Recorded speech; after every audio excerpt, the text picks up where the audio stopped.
Welcome to the Unfuck Your Fitness podcast. I am your host, Christy Castillo, and I'm here to give you real talk and cut the BS so you can actually enjoy building a body you love. I'm a personal trainer obsessed with giving you simple action steps to take you from feeling stuck to feeling sexy. Let's go.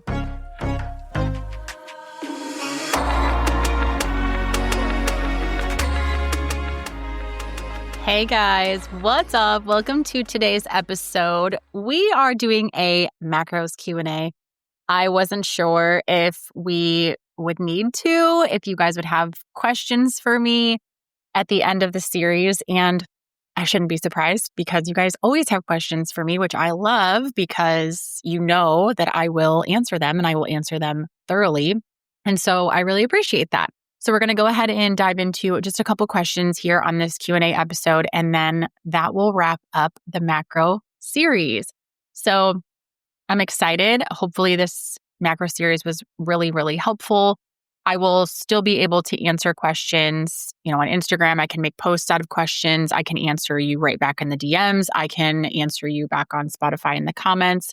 So I'm definitely still around to answer these. And then, of course, if these questions get to be so many of the same questions, I will just do a separate episode on them. But for now, the macro series was really good, really thorough, different. We focused on different things than just the basics. We wanted to talk about all of the things, putting it into practice and making sure that you know it can be messy and it should be messy, because if you're going to have to do this long term, and macros are really just the basis of what you're eating to fuel your body, it doesn't have to be perfect because your energy input and your energy output are going to differ each day. So perfection not necessary. But I hope the episode was so helpful. And I have some questions here that I think are going to be really helpful for me to answer.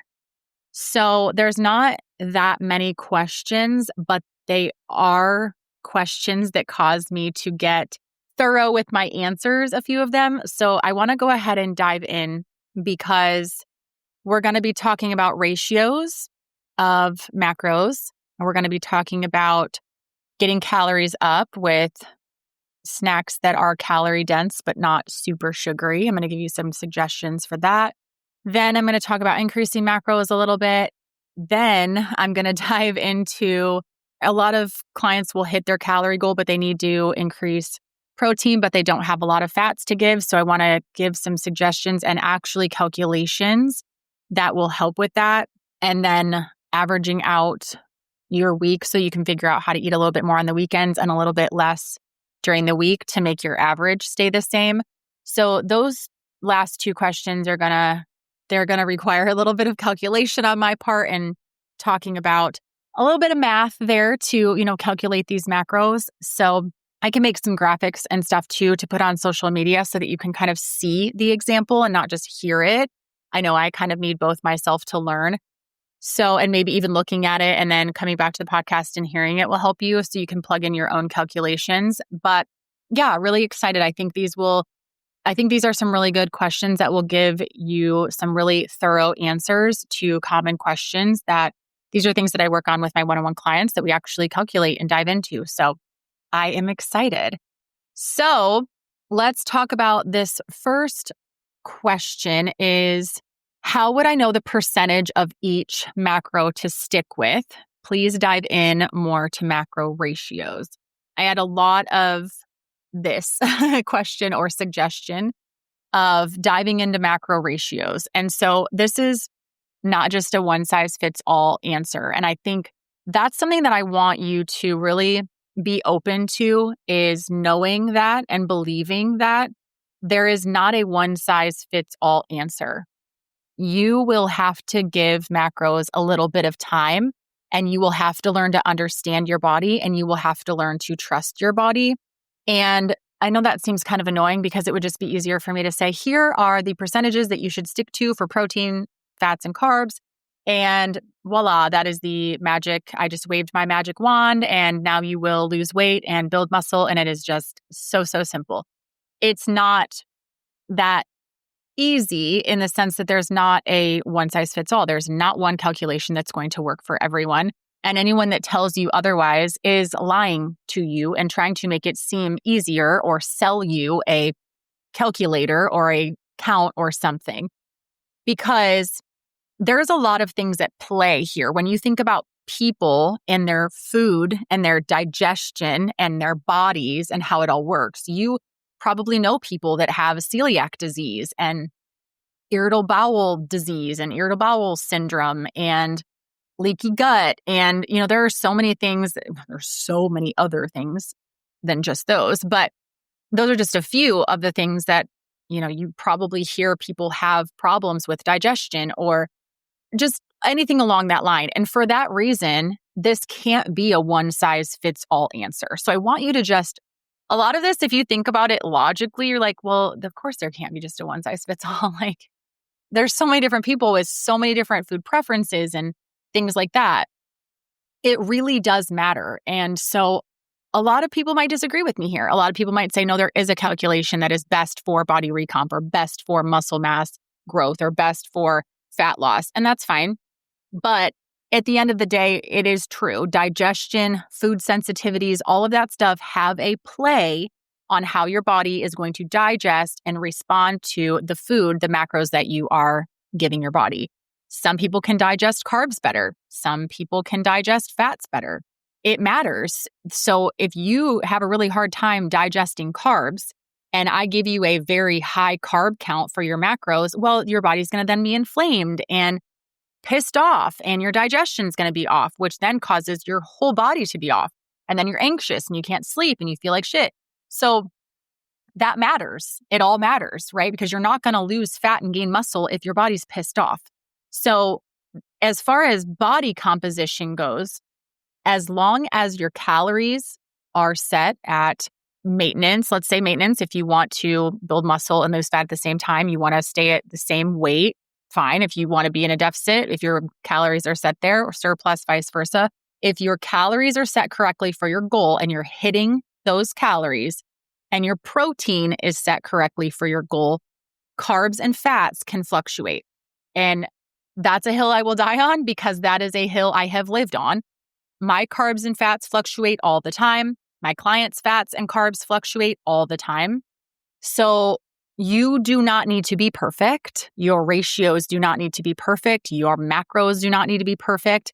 It would be best to advise a professional, not only a professional, but a professional that is good at their job and that takes it very seriously and that takes these things into consideration long term.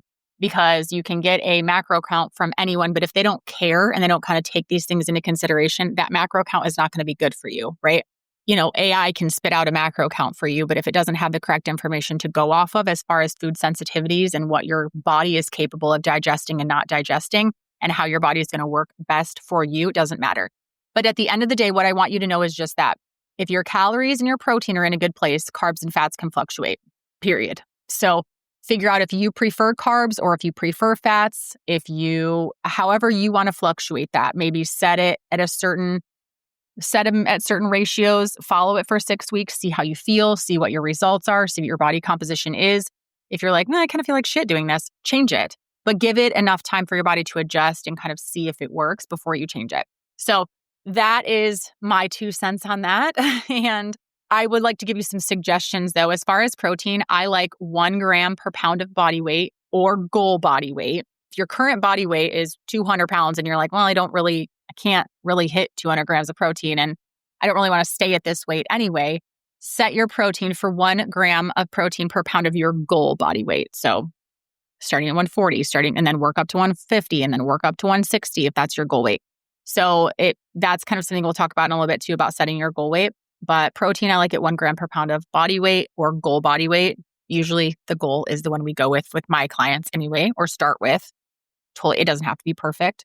Carbs, I usually 35% to 45% of your calories are going to come from carbs. That's a sweet spot for most women. And then 20 to 30% of calories from fats is a safe and effective range. So that's what I like for that. So if you put that all together, protein is 30 to 35%, carbs are 35 to 45%, and fats are 25 to 30%-ish. Right around there is where you can start at all the lower end of those if you want to and build up. That's fine. So I'll talk about this later. You don't have to hit all these at once. Leave room for progress. Like I said, start on the lower end of all those percentages and work your way up. That's fine. Make sure you leave room for error. Make sure you don't need to be perfect.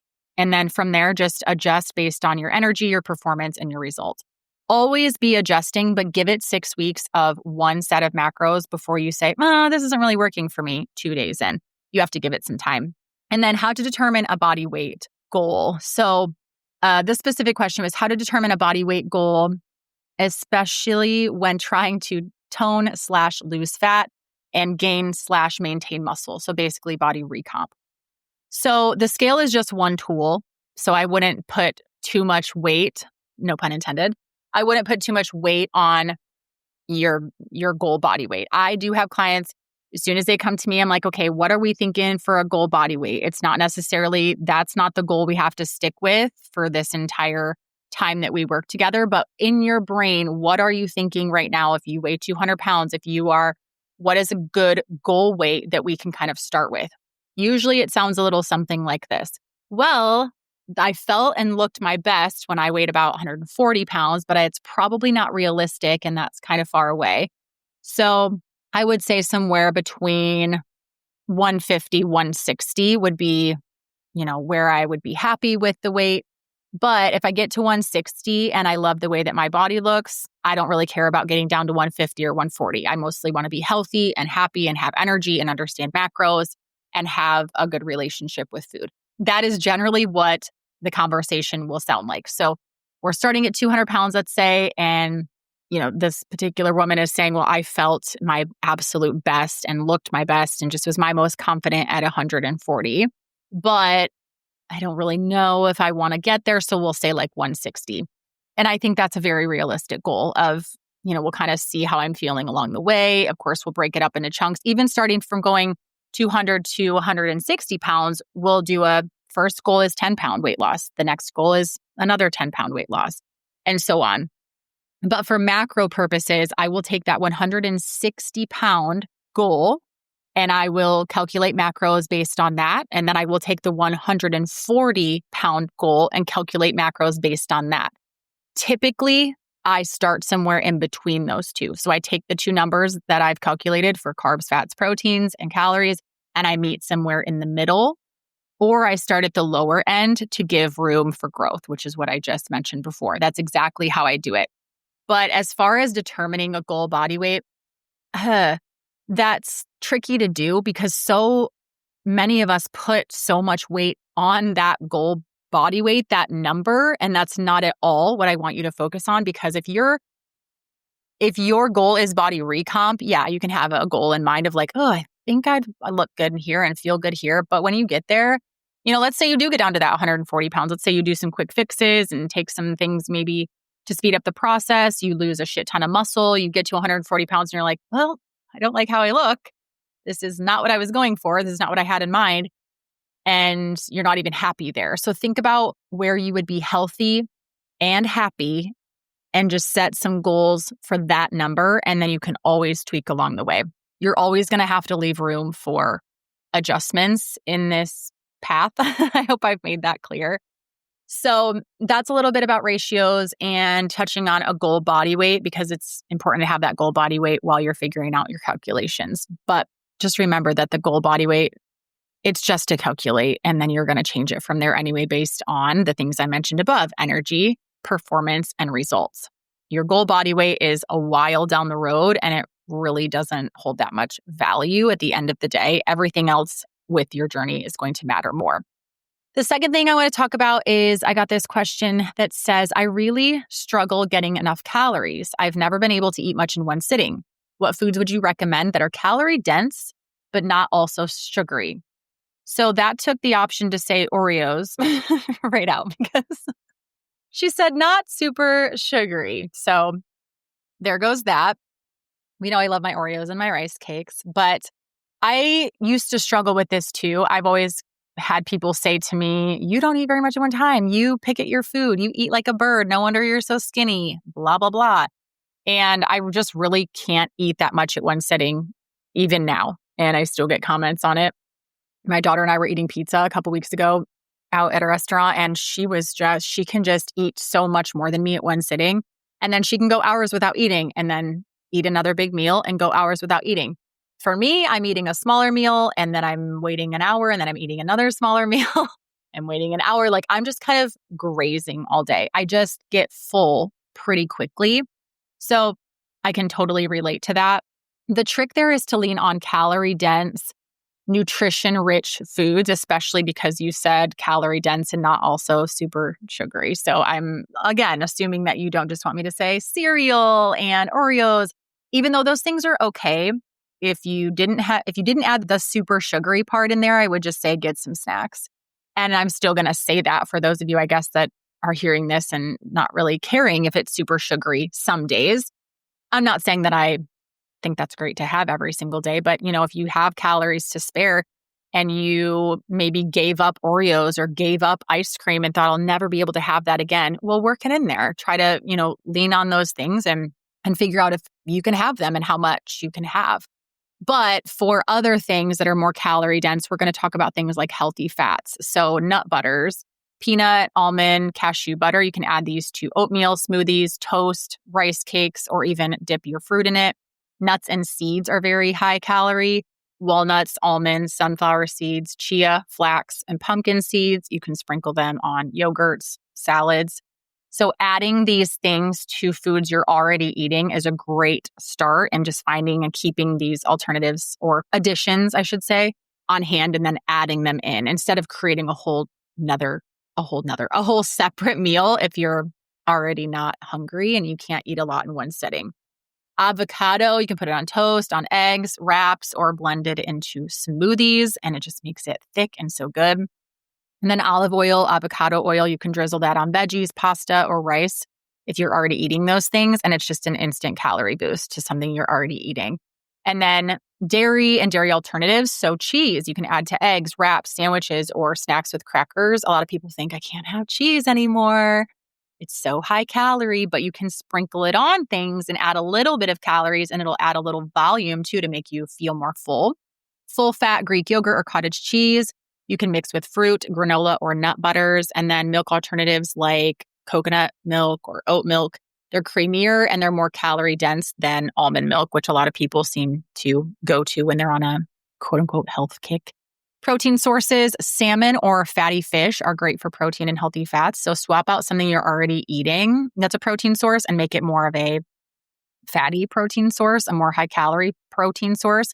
Because if you can't eat a lot in one sitting, you want to make sure what you are eating is counting a little bit more, right? So instead of having a turkey burger, have a regular burger and make sure the calories are up a little bit. As long as the other macros are okay, you'd be okay with that as well.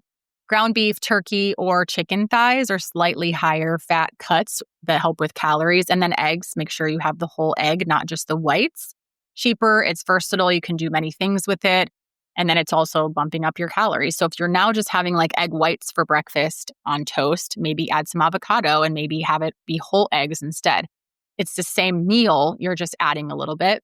Carbs that aren't sugary, rice, quinoa, couscous, oats, you can cook them in broth or milk for extra calories as well. Potatoes and sweet potatoes roasted with oil or mashed with butter. I love making sweet potatoes in the microwave or chopping them up and having them in the air fryer. So good and fast.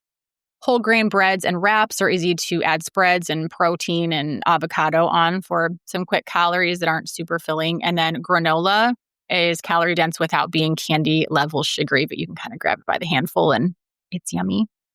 And then easy add-ons are smoothies. Just sneak in some nut butter, avocado, oats, full fat yogurt, protein powder, chia and flax seeds, trail mix, nuts and dried fruit, and dark chocolate chips if you want some sweetness. I always do. And then hummus and dips you can pair with veggies and crackers and pita. A simple hack too is to add toppers, like I said. So olive oil, cheese, nut butters. Think about a topper. So as you're like, I can't eat that much at a time and I'm not really hitting my calories. I need to reverse diet. I need to eat more, but I'm not hungry. Add a little bit of granola onto something you're already eating that's sweet. Add a little bit of oil onto something that you're already eating that's savory. You won't even know it's there. Or like some dressings or something. It adds flavor, but doesn't impact it a lot. And really quick question for number 3. What is the best way to increase my macros by 50 calories per week? So I thought this was interesting because I talk a lot about if you're going to reverse diet, we want to do it really quickly, or sorry, not really quickly. We want to do it really slowly. So when I talk about that, I want you to remember to do it slowly, but how it's almost easier to have a bigger snack. So I really liked this question. And since I do talk about it a lot, I thought I would touch on it very briefly because it's not hard. I think some of this stuff just gets overthought. We're overthinking the ratios. We're overthinking what can I add into my day that's only 50 calories? Because when I talk about increasing your calories by 50 every week, or maybe for 1 week, and then the next week you increase it by 50 calories more, et cetera, until you hit your maintenance or your surplus, whatever your goal is. When I talk about increasing by 50 calories each week, I'm talking about increasing it 50 calories a day. I've gotten that question a few times. I'm like, you're not eating just 50 calories per week. We're eating 50 calories every day that week. So we're adding 50 calories onto your daily amount. So what you're going to do to do that is just increase something that you are already eating, increase the amount of, increase the portion size. So if you are already consuming 3 eggs for breakfast, have 4. If you're already having 2 rice cakes a day, have 3. If you're already having a sandwich, but you're cutting the bread in half and having, half of a slice of bread on the bottom and a half slice on top, have a full slice on the bottom and a full slice on top. It doesn't have to be exactly 50 calories. And it doesn't matter really if it's proteins, fats, or carbs. Usually it's going to be fats and carbs because I'm going to get someone's protein in place before I'm going to get the other 2 in place.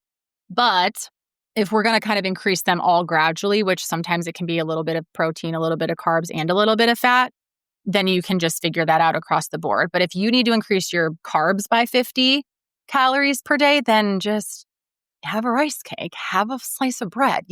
It's really not that difficult. So don't overthink it and just find something you're already eating and increase the portion by a little bit, and you'll have 50 extra calories each day for that week. So now I want to jump into these mathematical equations. So get out your thinking caps here. But these are really good questions because I find that this happens a lot. So let's dive in here so that I don't go too much over the allotted time that I have for myself before my brain stops working. Okay, so example 1 of this question that I got from, I believe these are both from the same person. And it's just kind of essentially, she is trying to figure out how to make this all work. Okay, so we have like our calorie goal and we're trying to find our 7-day, 14-day average. And then we're trying to hit that goal every day. But then do we want to eat more on the weekends? Like, what the fuck, right? Help me put this all together is kind of how I've gathered. It's like, we have some knowledge, but now what do I do with it? So I'm going to read what I was given here and kind of sum it up. So let's say I have this client, her calories are set between 1,500 and 1,600 calories a day. She can hit her calories. So she's hitting 1,600 calories per day. She's trying to get 140 grams of protein, but she's really only getting anywhere between 100 to 125. So she's low on protein. How do I increase protein without upping my calories? So she's hitting her calorie goal, not hitting her protein goal, needs to increase her protein goal, but she's already maxed out of calories. Sound familiar? Yeah, I hear this question a lot. So I also have some other numbers for you. So her fats are usually between 50 and 60. And her carbs are high at 125 to 150 grams. She said high. That's her words, not mine. So if this sounds like you, if you're like, okay, I'm hitting 100 to 125 grams of protein, I need to be at 140. Can't get there. Fats are usually between 50 and 60. I've got a range. And carbs are between 125 to 150. The first thing we need to do, if this sounds like you, the first thing that we need to do is to be more consistent with your macros. So being anywhere between here and here and here and here and here and here is really fucking with you. That is the first thing we need to do. And even for me, to look at this, I'm like, we have got to find a little bit more consistency here. Yeah, you're consistently between here and here and here and here. Take a shot every time I say that. If you have got to be more consistently here, not between, you've got to be consistently somewhere. Otherwise, that consistency is kind of made up. It's like we're consistently bouncing around and we can't do that. So that's the first thing that I want you to think about, is to be more consistent. So in this example, which again, I can type out and put it on my stories because it's going to be confusing as I walk through it here. You're going to be like, you lost me with the calories and all the numbers. But this is how you do it. So you're going to start to be more consistent. So I'm going to tell this client to start hitting 110 grams of protein. Yes, that was low compared to her 140 that she wants, but we have got to have a starting point. And like I said earlier, I want you to start low so that you have room for growth. So 110 grams of protein, 130 grams of carbs, and 55 grams of fats every day. Those are your new macros. What that equals out to in calories, okay, is you take your protein and your carbs grams times 4, and you take your fat grams times 9, which gives you your calories. So your protein now is 110 times 4, so 440. Your carbs are 130 grams times 4, which is 520. And your fats are 55 grams times 9 calories, which is 495. We add all those up and it's 1455 is where you're at for calories. So that's under your calorie range, but that's okay for now. We're just going to do that for a week and make sure you are hitting that spot on. It is what it is. Now, this is just a suggestion. You can always change these by a little bit if you want to get up to 1500, but it's 50 calories. You'll be fine. So we're going to start there. When you are ready, we're going to bump up your protein to 120 grams, and we're going to bump up your carbs to 140 grams. This now brings our calories to 480, 560 for carbs, and then still fat is staying the same. So it's 495. So we take 480 plus 560 plus 495 for the calories. And now we are at 1,535. So we bumped up into that range. We've gotten your protein up a little bit. We're cooking. We're doing good, right? The next time we need to make a shift, we are only increasing protein because we've gotten your fats are staying the same. You were already saying you were between 50 and 60. We already have you at 55. So those are staying the same. Carbs, I had set in the beginning at 130, which is at the low end of where this example was. So we're going to keep those where they are right now at 140 because that's a really good amount. And that gives us room to just increase your protein. It's going to be a little tricky to just increase your protein, but you're going to figure it out because you've got some to play with. So if your protein source that you choose to increase your protein when you're ready to do this, if it has a little bit of carbs in it, you're going to have to take your carbs away from somewhere else. So think about this ahead of time. Lay it out, scan your food choices, really do some planning here. We've got a plan for it. But now we'll have your protein at 130 grams. We're close. We're getting closer, right?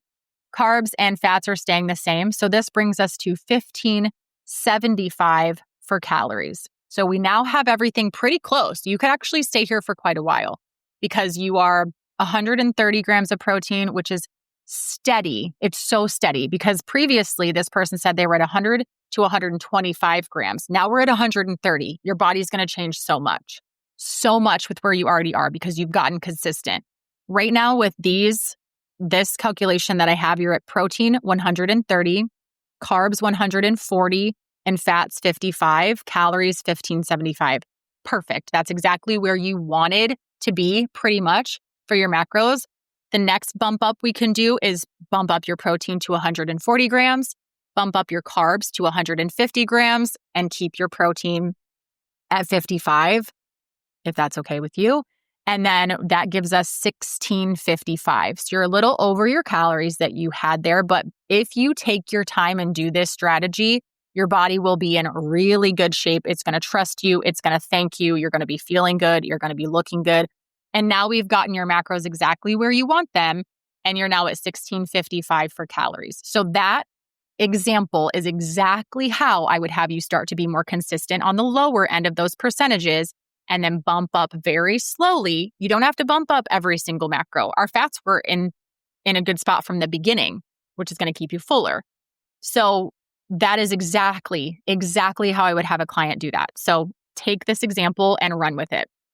So now that we have that example, the second half of her question was she had went ahead and tracked her average for 14 to 20 days. And it came out to 1,500 calories on weekdays and 2,000 calories on the weekends. That was her average. That was her routine. That was what her lifestyle permitted. And it averaged out to 1,600 calories per day, like we talked about.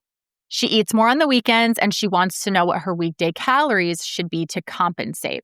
So right now she's eating about 1,500 on the weekdays, 2,000 calories on the weekends, and her overall calories, like I said, are averaging at 1,400. So to do some math here, what this looks like is you would take your average per day, which is her 1,600. We times that, we multiply that by 7 times, multiply, whatever you said. We multiply that by 7, and that gives us 11,200 calories for the week. We now have 11,200 calories to work with. Now, she's saying that for 2 days, Saturday and Sunday on the weekend, she gives herself 2,000 calories. So if you take 2,000 calories times 2 days, that's 4,000 calories. You take that away from the 11,200, and we now have 7,200 calories. 7,200 calories to work with on the weekdays. Monday through Friday, we get a total of 7,200. So we take that 7,200, we divide it by 5 days, Monday through Friday, and that gives us 1,440 calories Monday through Friday. That is exactly what you would have to stick with to keep your average at 1,600 per day, right? If you eat more than 1,440 calories Monday through Friday, your average is going to then be more. So if you go over 2,000 Saturday, Sunday, or if you go over 1,440 Monday through Friday, you're now above 1,600 calories for your average.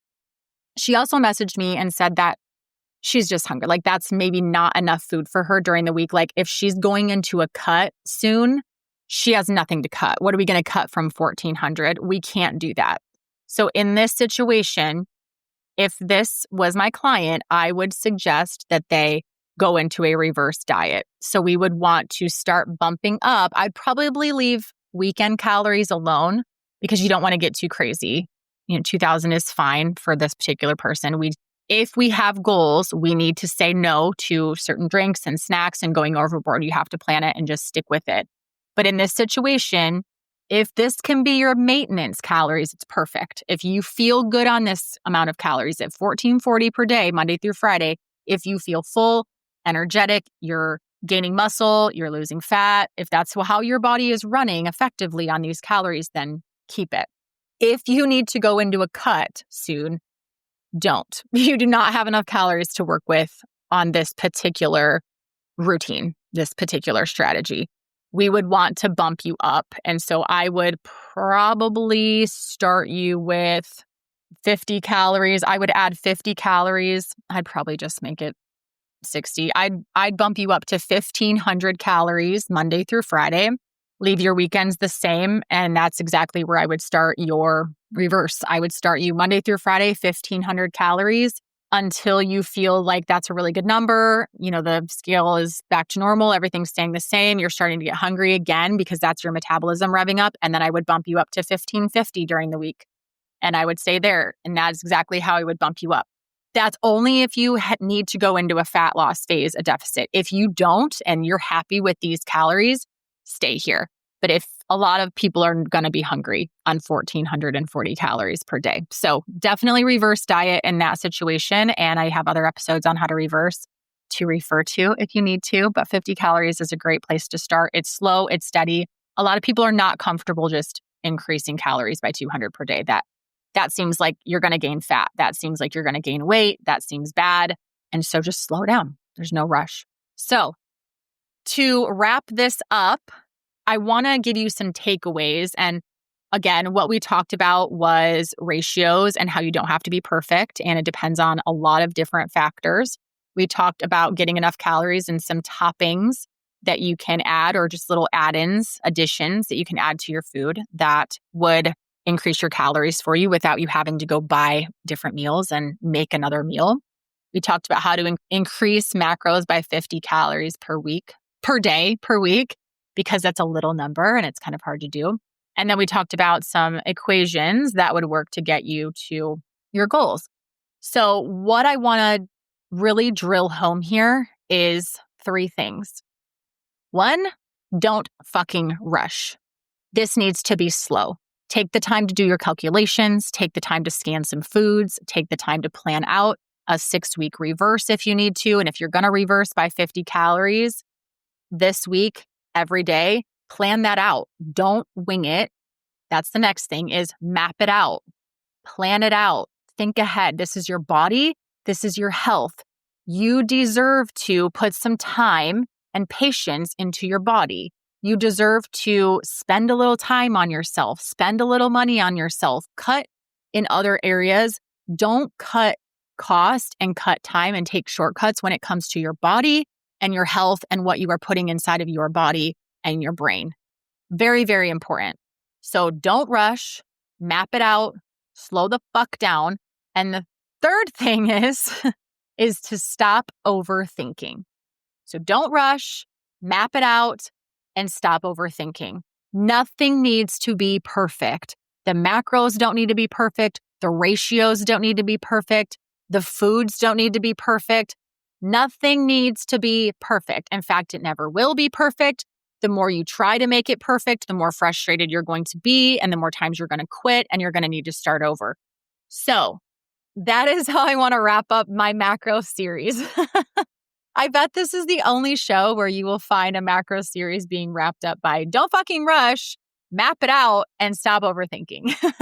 But seriously, I hope that you have learned so much in these episodes. I want you to take it with you and start implementing everything from the very first episode. Go slow, implement one thing, make a note on your phone in 2 weeks to say, hey, go back and start step 2 now, right? Map it out, okay? Take some time tonight. Instead of scrolling on your phone, turn that thing on Do Not Disturb and get out your calculator. And that's probably on your phone, but you know what I mean. Turn your notifications off. Turn all that off so you're not getting notifications. Open up that calculator app and do some math. I never thought I would say that because I don't like math. But let's really figure out, what are your goals? What are your calories? What did Christy say? Do I need to be perfect? No. Start at the lower end of those macro ratios. Give it a try for 6 weeks. And if you're starving in 2 weeks, bump it up by 50 calories every day for a week. If you feel good, do it another week. Okay, there are no rules. There are guidelines. There are things that you need to know. There are tools. There are truths, but everything is figure outable. Everything good takes time, and this is definitely not excluded from that. So I really hope this was helpful. I am so excited to keep answering questions and add on to the macros course. If you've already purchased the macros course, it's on my website. You'll be getting emails when I update that, but I'm really excited for that because I want to just keep diving into these scenarios. I feel like even going through those calculations in the macro course would be perfect just to make it even more real life. So I hope this was really, really helpful. And I'm really happy to have done it and gotten so much great information to you. And I'm really excited to next week start talking about some other things that have to do with our fitness and dive into a little more just me off the cuff chatting with you because I have missed that. So please leave me a comment, leave me a question, leave me a heart, leave me 5 stars. And I will talk to you guys next week. Thanks for listening to today's show. Go ahead and leave a rating and a review. And of course, follow the podcast so you don't miss out on any future episodes. So much if you came to connect with me over on Instagram at Christy Castillo Fit. I will see you next time.